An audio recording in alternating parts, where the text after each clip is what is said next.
नमस्कार दोस्तों, स्वागत है आपका फिर से अपने YouTube चैनल गौरव एडुकेटर में। तो दोस्तों, आज का हमारा टॉपिक है राजनीति में युवाओं की भूमिका। जो हमारी राजनीति है, पॉलिटिक्स है, उसके अंदर युवाओं की क्या भूमिका रहती है, वो आज हम जानेंगे। ठीक है। तो दोस्तों, हम सबसे पहले इसके बारे में जानते हैं इंट्रोडक्शन। ठीक है, जिसको हम भूमिका बोलते हैं, इंट्रोडक्शन। ठीक है, अगर एग्जाम में कोई क्वेश्चन आता है, डायरेक्टली आप यही पॉइंट्स भी लिख कर आ सकते हो। ठीक है, कॉलेज स्कूल कोई भी हो, ठीक है, ये पॉइंट्स। और इसके बाद कोई वीडियो देखने की जरूरत भी नहीं पड़ेगी आपको, पूरी उम्मीद है मुझे। ठीक है, मैं जितनी वीडियोस बनाता हूँ ना भाई, उस वीडियोस में एक ही वीडियो में सारा कवर कर देता हूँ, जिससे क्या है भाई, पार्ट वन पार्ट टू की जरूरत ना पड़े। ठीक है, किसी भी स्टूडेंट को। मेरे को व्यूज से मतलब नहीं है कि मेरे को टाइम चाहिए, व्यूज चाहिए। मेरे को बस इतना चाहिए कि मेरे जो स्टूडेंट है उनकी हेल्प हो। ठीक है, बस। इंट्रोडक्शन। अगर देश के भविष्य उज्जवल बनाना है तो युवाओं में को आज जिम्मेदारी निभानी होगी। अब जो राजनीति है उसके अंदर जो युवाएं हैं, यंग लोग हैं, स्टूडेंट्स हैं, बच्चे हैं। ठीक है, युवा मतलब जो 18 प्लस है, 20 प्लस है। ठीक है, उनकी क्या भूमिका है भाई? सबसे पहले भविष्य उज्जवल बनाने के लिए युवाओं को आज जिम्मेदारी निभानी होगी। ठीक है, पढ़े लिखे युवाओं को उठना पड़ेगा, खड़ा होना पड़ेगा राजनीति के अंदर। राजनीति किसी देश की दिशा और दशा तय करती है, और जब युवा इसमें सक्रिय होते हैं यानी भाग लेते हैं तो नई ऊर्जा, ऊर्जा मतलब शक्ति, सोच, परिवर्तन की संभावनाएं बढ़ जाती है। सही बात है, जब कोई युवा खड़े होंगे राजनीति में अच्छी सोच के साथ, तो उससे क्या होगा, हमारे देश की दिशा और दशा दोनों बदलेगी। ठीक है, वो सोचेंगे कि यार यहाँ पर ये काम होना चाहिए, हमारे देश में ये चीज होनी चाहिए, नई टेक्नोलॉजी आनी चाहिए, नई नई चीजों के बारे में वो सोचेंगे। ठीक है, अगला, युवाओं की राजनीति में भागीदारी क्यों जरूरी है। ठीक है, सबसे पहले मैंने इंट्रोडक्शन में समझा दिया क्यों जरूरी है, आप समझ भी रहे हो, तो हम पॉइंट्स में भी समझ लेते हैं। पहला पॉइंट मैंने बनाया, नई सोच और ऊर्जा। युवाओं में नई सोच और ऊर्जा होगी तो क्या होगा, राजनीति और मजबूत होगी। इसके बारे में खुद भी बना के लिख सकते हो, बस टॉपिक ये रख लेना, नई सोच और ऊर्जा। बाकी मैंने इसके नीचे लिखा हुआ भी, ये समझ लो कि युवा नई तकनीक, विचारधाराओं और समाधान के साथ आते हैं। जो युवा होते हैं, नई तकनीक, विचार, उनके नए नए विचार होते हैं, समाधान के साथ वो खड़े होते हैं।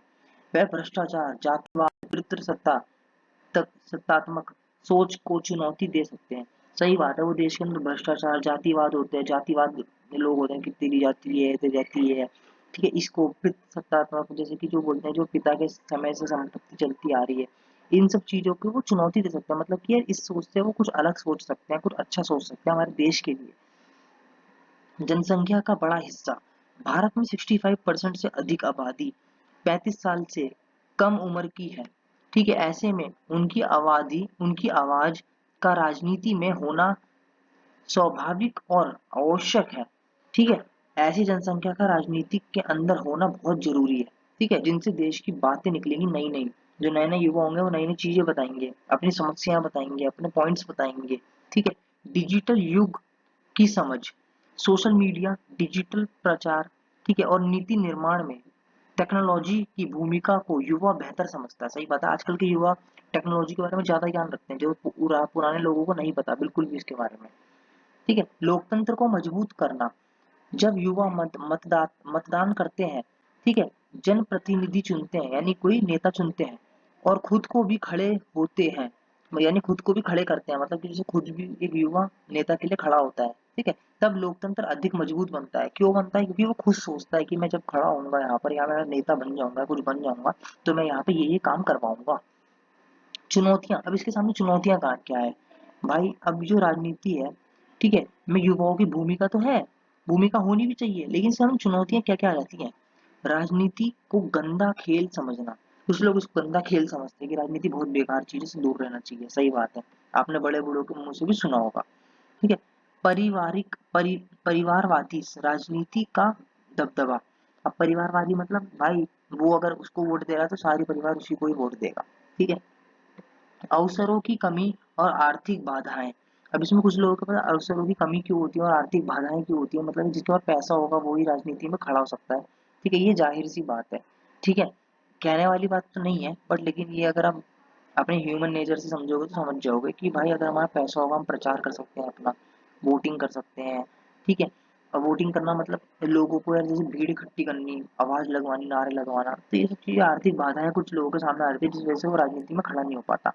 शिक्षा में राजनीति की समझ का अभाव। अब भाई किसी बंदे को ज्ञान ही नहीं है, बट वो खड़ा हो गया पॉलिटिक्स में वोट लेने के लिए, तो इन सब चीजों का अभाव भी है, कहीं ना कहीं कमी भी है। समाधान और सुझाव, इसके अब समाधान क्या है भाई हमारे पास? राजनीतिक शिक्षा को स्कूल कॉलेज स्तर पर बढ़ा दिया जाए। ठीक है, सही बात है, राजनीतिक शिक्षा को स्कूल में और कॉलेजों में और अच्छे से पढ़ाना चाहिए, उसके बारे में जानकारी देनी चाहिए। युवा नेताओं को प्रोत्साहन देना, जो युवा नेता है उनको प्रोत्साहन मतलब प्रमोट करना, समझाना, उनको हौसला देना, ठीक है, देने के लिए, प्रोत्साहन देने के लिए राजनीतिक पार्टियों में 33% आरक्षण की तरह योजनाएं बने। ठीक है, अब 33% जो युवाओं नेता है उनके लिए आरक्षण की योजना बननी चाहिए। स्वतंत्र प्लेटफॉर्म होना चाहिए, जैसे छात्र संघ, सोशल मीडिया और जागरूकता अभियान के जरिए भागीदारी बढ़ाई जाए, लोगों को जागरूक किया जाए, भाई पॉलिटिक्स में आओ, समझो उसको। ठीक है, अब निष्कर्ष क्या निकलता है भाई इसका? लास्ट जो कंक्लूजन हमारा निकलता है, राजनीति में युवाओं की भागीदारी सिर्फ एक विकल्प नहीं बल्कि एक आवश्यकता भी है भाई, जरूरत भी है। यदि युवा जागरूक हो तो सही दिशा में कदम उठाएंगे, सही बात है।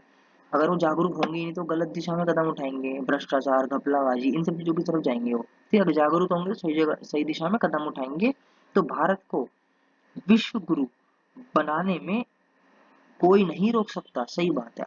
अगर अच्छा होगा, हमारी राजनीतिक अच्छी होगी, पॉलिटिक्स अच्छी बन जाएगी, तो हमारा जो भारत है वो काफी आगे तक बढ़ जाएगा। ठीक है, और काफी तरक्की भी करेगा, जैसे कि अब कर भी रहा है।